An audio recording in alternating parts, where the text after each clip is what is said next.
A todos los estudiantes del libro de Urantia. Vamos a contestar la pregunta: ¿por qué es tan profunda nuestra lucha con la carne?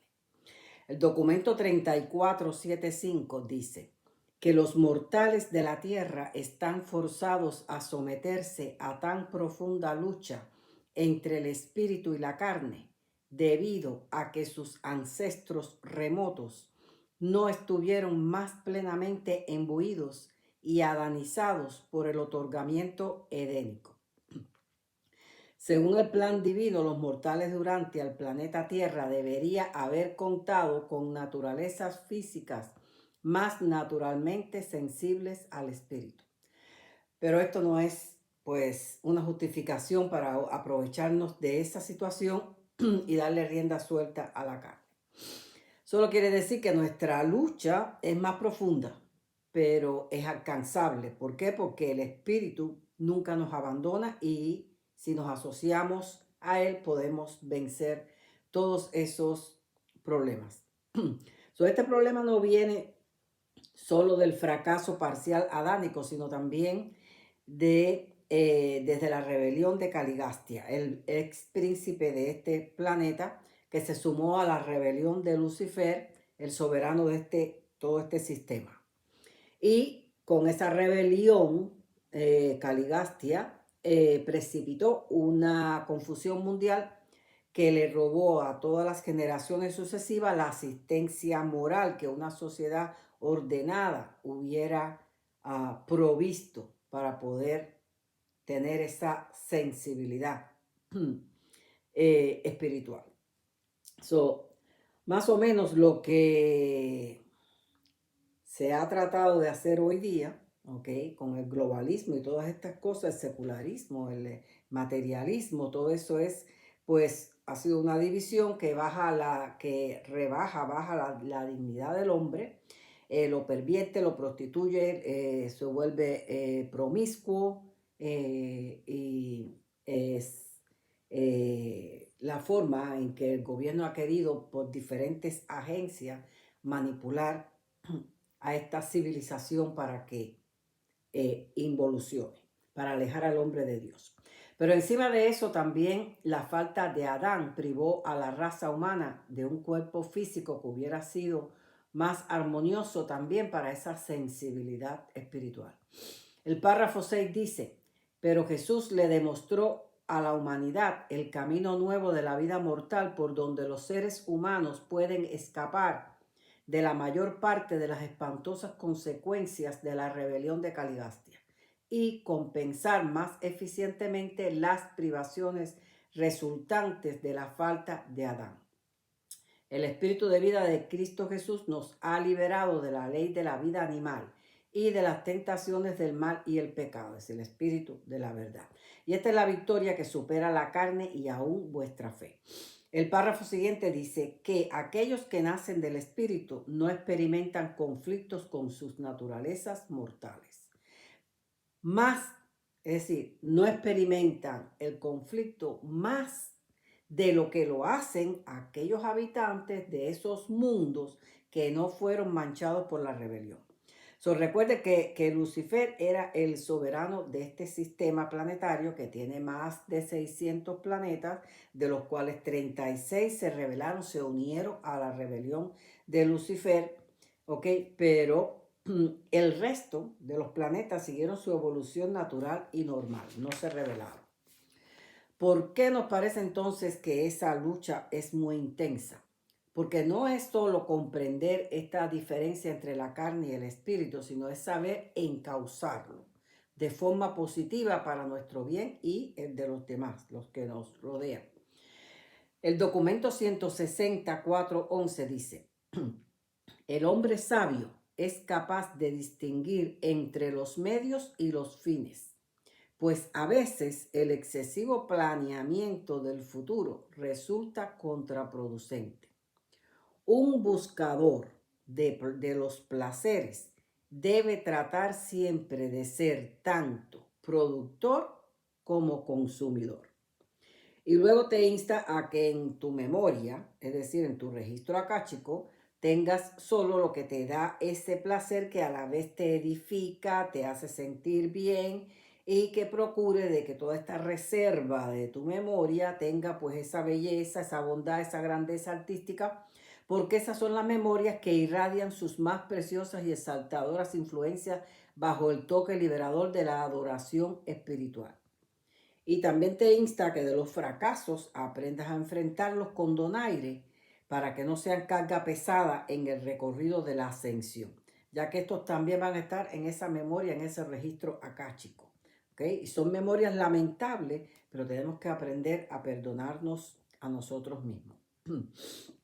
Todos nuestros impulsos son energías. Los impulsos de la mente, los impulsos de la carne, los impulsos del espíritu. Y debemos aprender, pues, cuándo fluir en la energía, cuándo manipularla, cuándo transmutarla, tratar de transformarla. Y esto se logra en el proceso de autoconquista, autocomprensión y autodominio. Es decir, todo flujo de energía tenemos que aprender a autoconquistarlo, luego autocomprenderlo para después entonces poder dominarlo. Uno no puede dominar algo que no conoce. Y no es someterla, dominarla es ejercer autoridad con derecho y rectitud, el derecho que se nos da de poder tomar dominio de algo que comprendemos y que lo dominamos de la forma que más se ajuste a esa armonía que tenemos que tener con el espíritu. Y someterla es diferente porque es la autoridad a la fuerza, castigando. Y el castigo a la carne no te va a resolver ningún problema. La carne no debe controlarnos, hay que practicar el autocontrol. Nuestro libre albedrío es un don que nos da el derecho de hacer lo recto. También nos da el derecho de hacer lo que nos dé la gana. No es reprimirla de forma santurrona, eso es un autoengaño. Eventualmente el autodominio fluirá de forma natural, tanto que cuando tienes toda la tentación delante de ti ya no lo deseas, más bien lo desprecias, ¿no? Vamos a ver qué dice el documento 148, pero lo voy a decir de una forma resumida, ¿okay? Porque es muy largo. Voy a resumirlo porque es más o menos lo que Jesús planteó, ¿no? Número 1, Jesús siempre usó el método positivo. No hablaba de la delincuencia moral, sino de los logros positivos a alcanzar. Nunca usó el método negativo de no hagas esto ni aquello, ni seas así o asá. Al final explico esto por qué. Número 2, Jesús no era un reformador moral. Enseñó a sus apóstoles que los impulsos sensuales de la humanidad no se reprimen mediante el reproche religioso ni por prohibiciones legales. Al final explico también. Número 3. Jesús reprochaba el orgullo, la crueldad, la opresión y la hipocresía. Número 4. Jesús motivaba a los hombres para que lograran un carácter compasivo, combinado con una personalidad motivada para hacer la voluntad del Padre en el paraíso. Número 5. La falta de Adán hizo que perdiéramos sensibilidad espiritual, pero Jesús nos liberó de esta falta por medio de la fe en el Padre. Pedro lo sabía y se lo dijo a Pablo. Por eso Pablo incluyó en la doctrina del cristianismo que Jesús fue como el segundo Adán. Número 6. Jesús quiso que aquellos que nacieran del Espíritu vivieran una vida como si ya fueran ciudadanos del reino, ya completados, es decir, comprometidos voluntariamente y con amor. Número 7. Jesús le enseñó a sus apóstoles que no intentaran moldear a los creyentes de acuerdo a un modelo preestablecido, porque esto impide el desarrollo y la creatividad individual para contribuir al Supremo, en asociación con su espíritu residente. Número 8. Jesús nunca enseñó la formación del carácter porque esto es un asunto de experiencia personal, pero sí enseñó el crecimiento del carácter mediante la técnica de la oración. Tampoco dijo que hiciéramos autoanálisis, sino que el reino estaba dentro de nosotros y que busquemos ahí con el fin de conocernos a nosotros mismos.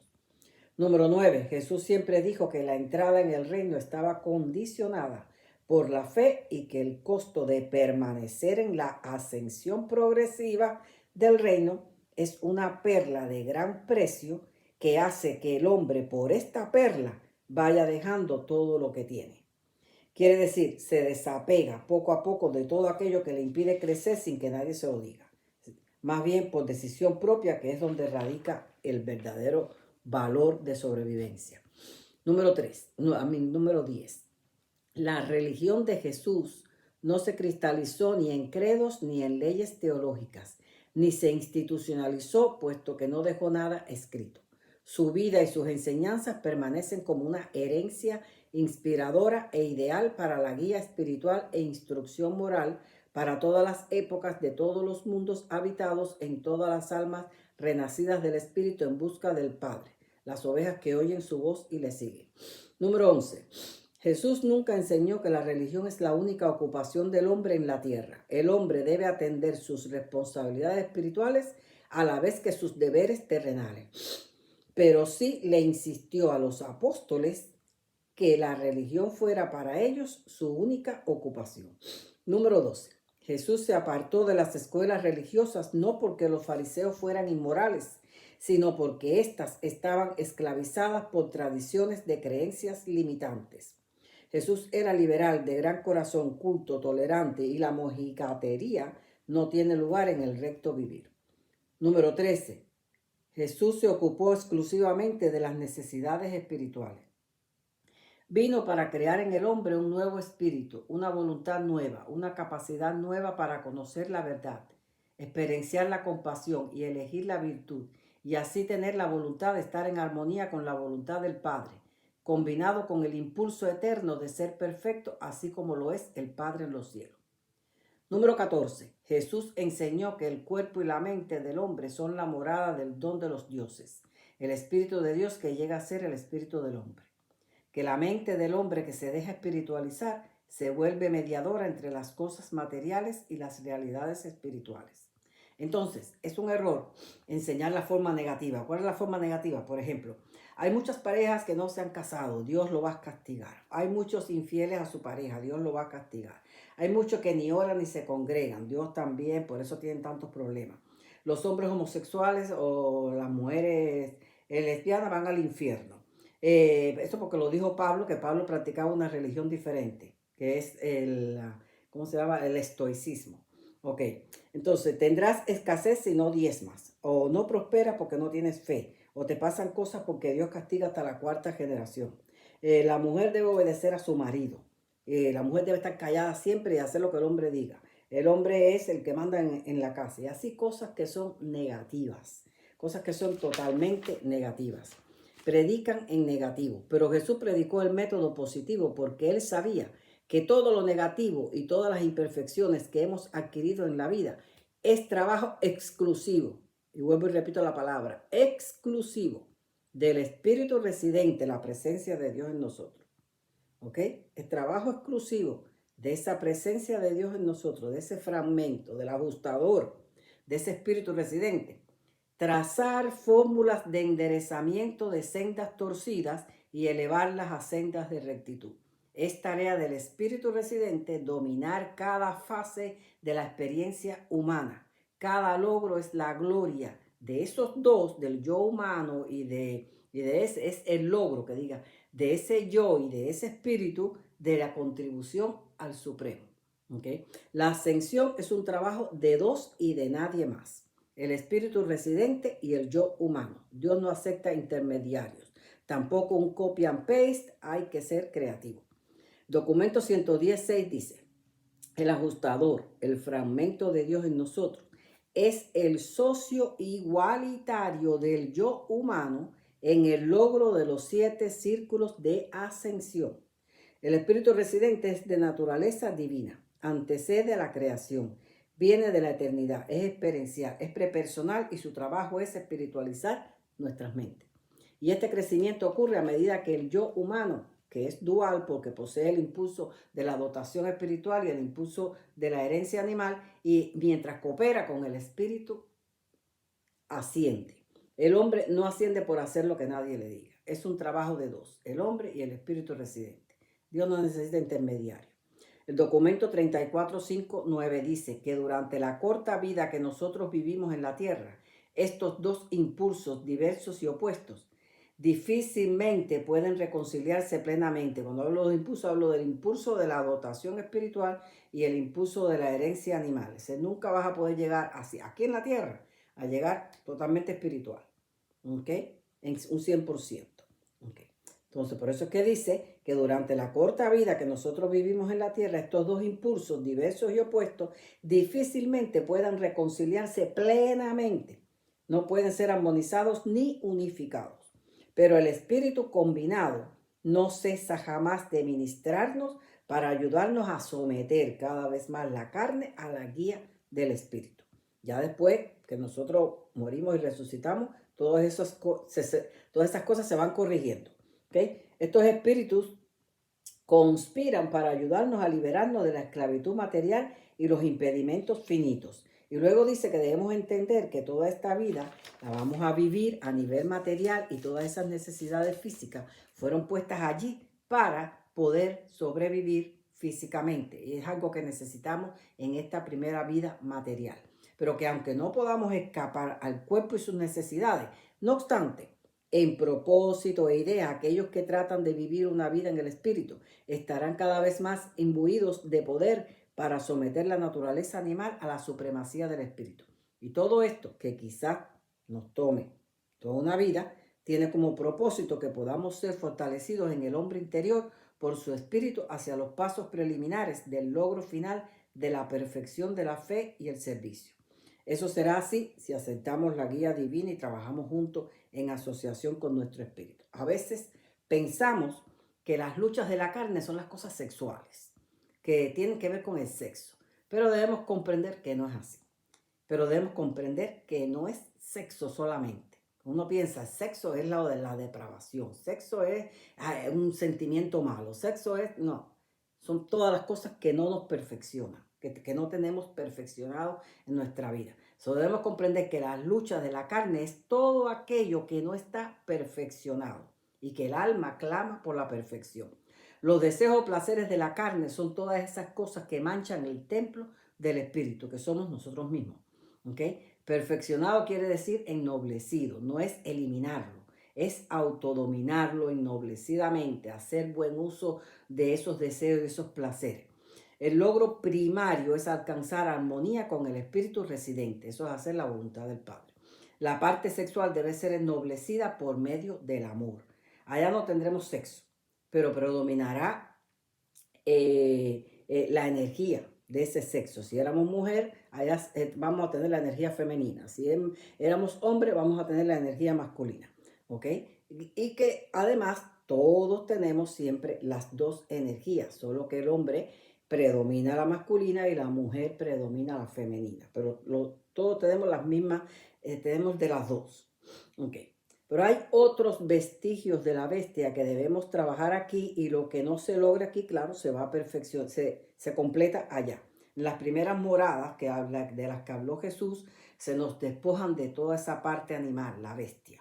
Okay. Tales como según el documento 48.5 que dice, la postergación es una de ellas, no hacer buen uso del tiempo. La ambigüedad, no estar definido.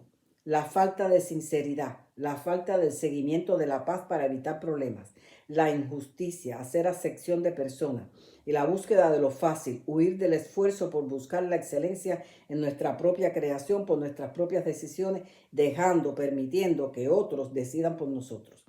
Esas son las peores luchas de la carne. Hay otras, pero bueno, esas son las peores luchas de la carne y no es solamente el problema del sexo. Y el sexo, mientras sea algo consentido y mientras sea entre adultos, no se está mirando tanto eso, ¿ok? Ahora, cuando ya de otra forma, que ya salta a la iniquidad.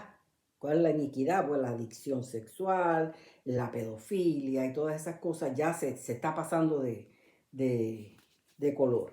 Así que el párrafo 39.12 dice, y cuando esa vida de guía espiritual sea aceptada inteligentemente y sin reservas, se desarrolla gradualmente en la mente humana una conciencia positiva de contacto divino y seguridad de comunión espiritual. Y tarde o temprano el espíritu atestigua con tu espíritu, el ajustador, que eres una criatura de Dios. Es el espíritu atestigua a tu espíritu, el ajustador, que eres una criatura de Dios. Ese es el momento en que nuestro Hijo Creador, Jesús, el de aquí, el Micael, el de este universo, toma control de ti. Por eso es que Él dice, ya, de los que el Padre me entregó, ni uno solo perderé. Sí, porque ya es el que ha llegado hasta ahí. ¿Ok? Tarde o temprano el Espíritu atestigua con tu espíritu que eres una criatura de Dios. Y ya a partir de ahí, ya estás en las manos de esas que es muy difícil que te pierdan, aunque voluntariamente pudiera que lo hicieras. Bueno, hasta aquí esta pregunta, ya le contestaremos la próxima, en el próximo video.